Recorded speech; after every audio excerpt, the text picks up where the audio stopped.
नमस्कार मैत्रिणींनो, स्वागत आहे आपलं सीताच्या स्वयंपाकमध्ये. तर मैत्रिणी तुम्हाला दाखवणार आज हरभऱ्याची भाजी. गावाकडून आणलेली आहे ही हरभऱ्याची भाजी.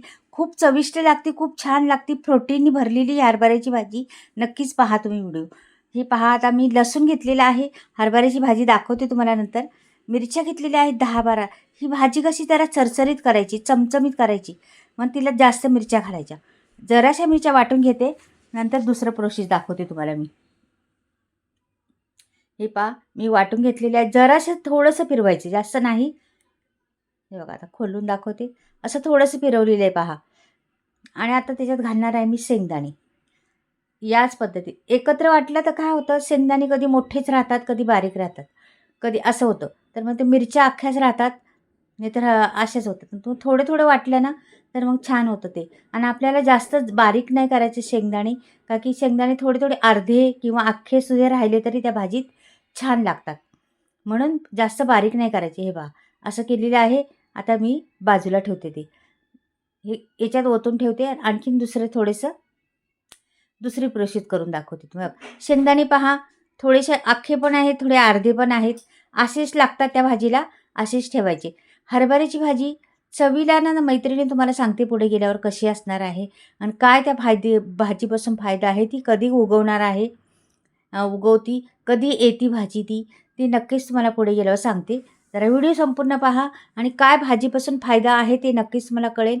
कशा पद्धतीने ही भाजी केली तर चविष्ट होती ते पण तुम्हाला दाखवणार आहे पुढे. नक्की पूर्ण व्हिडिओ पाहिला तर कळेल तुम्हाला. छोटासा व्हिडिओ आहे, जास्त मोठा नाही. आता ही इथे पहा, मी शेंगदाणे तर बारीक केलेली आहे, मिरची बारीक केलेली आहे, लसूण बारीक केली. ही भाजी पहा. ही भाजी भाजी असते ती झाडं असतात, आपले चण्याची झाडं असतात, ती त्याची शेंडे शेंडे खोडून घ्यायची ती भाजी. ही भाजी चवीला एवढी अप्रतिम लागते, खूप टेस्टी चवीला लागते. ही भाजी ना थोडीशी आंबट असते.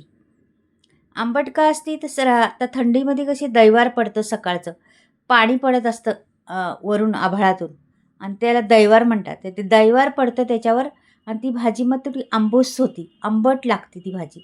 तसं पाहिलं तर ही भाजी धुवून नसती घ्यायची करायच्या वेळेस. अशीच आंबट तशीच्या तशी शेतातून काढायची आणि तशीच लगेच बनवायची. अशी ह्या भाजीचं वैशिष्ट्य आहे. पण आता काय होतं, इकडे आपण लांबून इकडून आणतो तिकडून आणतो, त्यामुळे आपण धुवून घेतलेली आहे. तसं पाहिलं तर शेतातून काढायची आणि लगेच बनवायची ही भाजी, जरा पण धुवायची नाही भाजीला. तर ही भाजी आणखीन चव वाढते त्या भाजीला. धुतल्यामुळे तिचा आंबूसपणा निघून जातो, कमी होतो आंबीसपणा. आहे आंबूसपणा, पण कमी होतो. मग आणखीन टेस्ट तेवढी लागते तेवढी लागत नाही आहे. तरी पण ही भाजी खरंच खावं, खूप वर्षातनं एक एक 2-3 वेळा तरी ही भाजी खायलाच हवी. का की थंडीमध्ये येते, तर थंडीमध्ये 2-3 वेळा तरी ती भाजी खायचीच. खूप फायदा आहे आपल्या शरीरासाठी समजा, आणि चवीसाठी म्हणा. ती भाजी जर खायला घेतली तर 2 घास जास्तच, म्हटलं 1 भाकरी आज खात असते तर 2 जरूर खाणार. अशा पद्धतीची ही भाजी. आता ही भाजी बघा, एवढी आहे ना, दुसरी कुठलीही भाजी असली तर भरपूर कमी होती शिजवून, एवढी भाजी असली. पण ही भाजी जास्त कमी होत नाही, बऱ्यापैकी जास्तच राहते भाजी शिजवून. कमी होत नाही भाजी. तरी मी धुवून घेतलेली आहे. आत्ता तशी पाहिली तर धुती नाही ह्या भाजीला. पण आता लांब आणल्यामुळं इकडे-तिकडे पिशवी तिकडून तिकडे बाहेरून, त्याच्यामुळं मी धुतलेली आहे. आता ह्या भाजीत मी शेंगदाणीचं ते टाकलेलंच आहे, परतून घेतलेलंच आहे. आता ह्याला नुसती पलटी करायची, उलटी करायची, पलटी करायची, उलटी करायची. हिला दुसरं काहीच करायचं नाही भाजीला. पलटी-उलटी, पलटी-उलटीच करत राहायचं. झाकण बिलकुल ठेवायचं नाही भाजीवर. भाजीला रंग लगेच ढलणार भाजीचा, काळपट दिसणार ती भाजी. म्हणून झाकण बिलकुल ठेवायचं नाही भाजीवर. अशीच उलटी-पालटी करत राहायचं, लगेच शिजती भाजी. वेळ लागत नाही, की आपण फक्त शेंडा फोडलेला आहे भाजीचा वरचा. त्या हरभऱ्याच्या झाडाचा वरचा शेंडा फोडलेला आहे आणि ती भाजी बनवलेली आहे. तर माझ्याकडून व्हिडिओ स्किप झाला. मी तुम्हाला दाखवली होते का व्हिडिओ कशी खुडतात ती भाजी आणि कशी झाडं असतात ती. पण ती आता माझ्याकडून झाला स्किप व्हिडिओ. नाही तर मी व्हिडिओ पण काढून आणलेला आहे. मी स्वतः खुडून आणलेली आहे ही भाजी शेतातून आमच्या, आणि बनवून दाखवते. आता थोडंसं ते आपण घेतलेलं आहे ना, थोडासा पाण्याचा शिपका मारते तिच्यात. थोडं 2 चमचे पाणी घातलेलं आहे, जास्त नाही घातलेलं. 2च चमचे पाणी घातले. आता ही नुसतं हलवत राहायचं पहा तुम्ही. एक पळीभर तेल ओतलेलं आहे.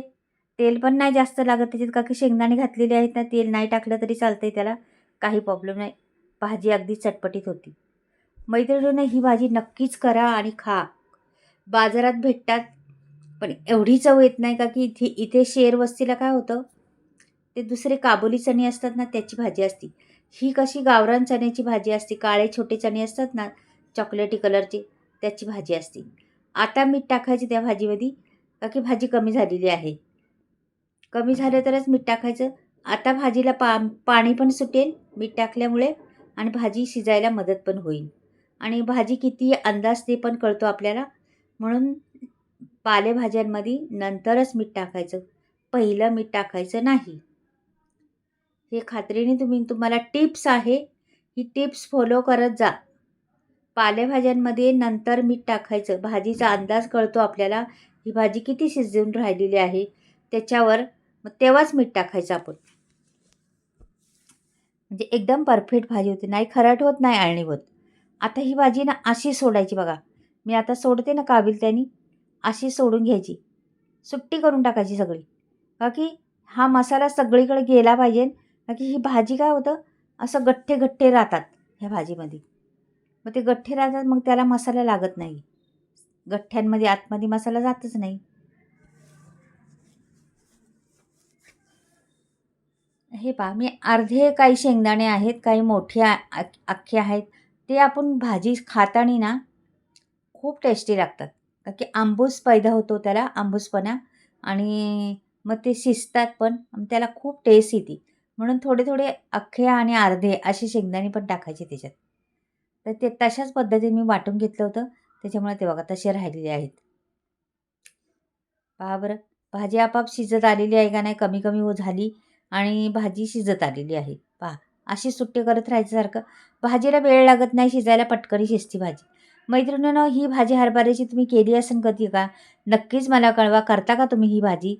आणि अशाच पद्धतीने करता का? वेगळी पद्धत मी आयडिया सांगितलेली त्या पद्धतीने करता का? का आणखीन दुसरी कसली पद्धत असते ती नक्कीच सांगा. मग मी पण त्या तुमच्या पद्धतीने प्रयत्न करीन करण्याचा. तर नक्कीच मला सांगा, कशी करता तुम्ही भाजी, कुठून पाहताय ते पण सांगा. पहा किती सुंदर पाणी पण सुटलेलं आहे ना. मी तुम्हाला बोललं ना, पाणी सुटन त्याला. मीठ टाकल्यावर पाणी सुटतं भाज्यांना. तर बोलले होते तुम्हाला पहिलीच. तर आता मीठ टाकल्यावर त्याला पाणी सुटलेलं आहे.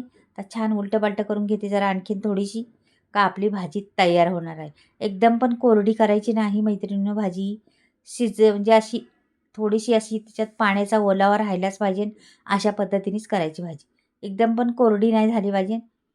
आता आपल्याला तसं पाण्यात पाणी टाकल्यामुळे मीठ तसं पाणी तर सुटलेलंच आहे. मीठ टाकल्यामुळं हे बघा किती पाणी सुटलेलं आहे पहा. आता कोरडी करायची जराशी थोडीशी, मग आपली भाजी तशी तयार झालेलीच आहे आता भाजी. थोडं पाणी दिसतंय आपल्याला ना ते. आता एखादी दुसरी भाजी असती ना, तर तेवढ्या भाजीची पार एवढी एवढीशी छोटीशी झाली असती. हे पहा, तर ही भाजी एकदम मस्त सुट्टी सुट्टी झालेली आहे. छान रंगही दिसतो, जरा पण हिरवा रंग ढालला नाही, जरा पण काळी पडली नाही, का की त्याच्यावर झाकण नव्हतं ठेवलं आपण. आता मी तुम्हाला काढून दाखवते. अगदी साध्या सोप्या पद्धतीत झाली ना मैत्रिणींनो भाजी तयार. हरभऱ्याची भाजी एकदा तरी करून पहा आणि या पद्धतीने बनवून पहा. टेस्ट तर मस्तच होईल. एक भाकरी खात असल्या तर 2 जरूर खाणार. 2 चपात्या खात असल्या तर 4 जरूर खाणार. भूक नसली तरी जेवायला बसन ह्या भाजीचा सुगंध घेतला तर. नक्कीच करून पहा. आवडेल सर्वांना घरामध्ये. नसन केलं तर ज्याला आवडती ती तर खुशच होईल ही भाजी पाहून. म्हणजे त्यांना वाटेल का खरंच खायला पाहिजे. म्हणजे आपण भेटली तर मजा मारायलाच पाहिजे. खूप मजेदार रेसिपी आहे. नक्कीच पहा सर्वजण मैत्रिणींनो. तर मैत्रिणींनो, ही भाजी खरंच टेस्टी तर आहेच, पण आवडेल तुम्हाला ही भाजी पाहताच. बनवायला घेसाल, बाजारात भेटली भाजी ही भरपूर थंडीमध्ये, आणि नक्कीच खा. आवडली तर लाईक आणि सबस्क्राईब करायला बिलकुल विसरू नका. बाय.